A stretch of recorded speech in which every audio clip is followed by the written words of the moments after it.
this is a story that just has created so much interest today.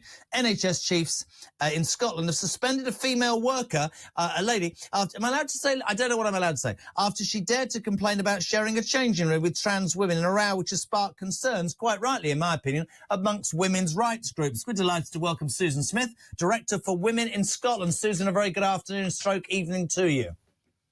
Good afternoon. Listen, help me out here because, unfortunately, in these sorts of discussions, most men are terrified to say anything. Explain this to me, and I just asked the ladies that work on the show in a very serious way.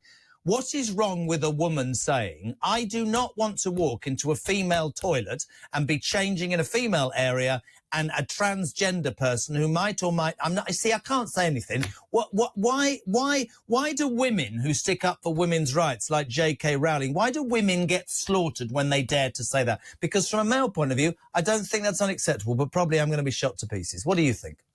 Well, I think that you're quite right. It shouldn't be unacceptable, and it's absolutely terrifying that there are some people who are running around saying that it is. I mean, these cases in the NHS are especially egregious because what you've got are these open plan changing areas for staff, and they're coming in, and because they can't wear their uniform to and from work because there's infection risk, so they have to strip off completely down to their undies, sometimes even more if maybe bodily fluid or something shot at them. So they're having to strip off in these open spaces. And in this case, this woman was on her own late at night, the end of a shift, and this man came in, obviously a man, and started taking his clothes off. And she said she felt uncomfortable about this. And he... So explain to me in layman's terms. He reported her. Sorry. So as of course he did. As an aging, soon to be 59-year-old man,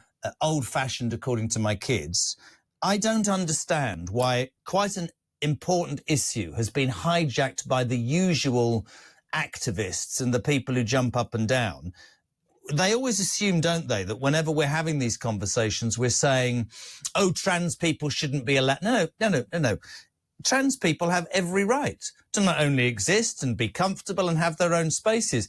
But I don't understand why a woman should feel threatened, why a woman should lose a swimming race to a man, essentially, who can paddle. That story, and you're in Scotland, that Isla Bryson one, I'm still completely, to this day, I can't accept or believe that a man can rape. Can we underline it? I say it every time. A man can rape two women, put a wig on and a skirt and think he can do his time in a female jail.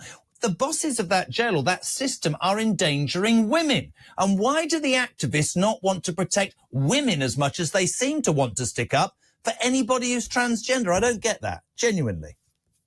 I don't know. I don't know whether it comes down to some people who are deeply sexist but have always wanted to be seen as progressive and so didn't like to admit that they were sexist, and they've now found a way to beat up on women while still pretending to be on the right side of history. Maybe that's it. But, you know, Isla Bryson is a classic example of the kind of man who uses this to take advantage of the situation to get access to vulnerable women. And sadly, you know, there are going to be people like that working in hospitals as well. I think if we say because, you know, in the main, people think you're talking about what we might have called old-fashioned transsexuals who've had operations. We're not. And so, you know, you're in a hospital setting, everyone's wandering around in their scrubs, they all look identical. It's just what's underneath that's different, male and female bodies. And I'm not sure why some of these people need special accommodation. And what you will find is the women who maybe identify as non-binary or whatever it is. See, I don't even know what that means. Want to be in the female space. They won't want to be in the men's space either.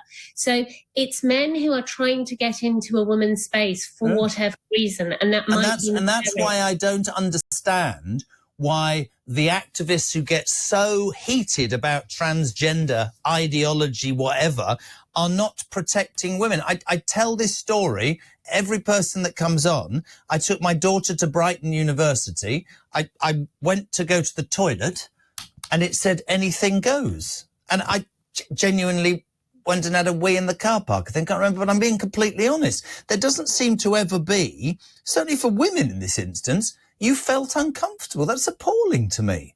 We're in this, we quest to try, it seems, to do all the right things by all these people, and we're ignoring women's rights here.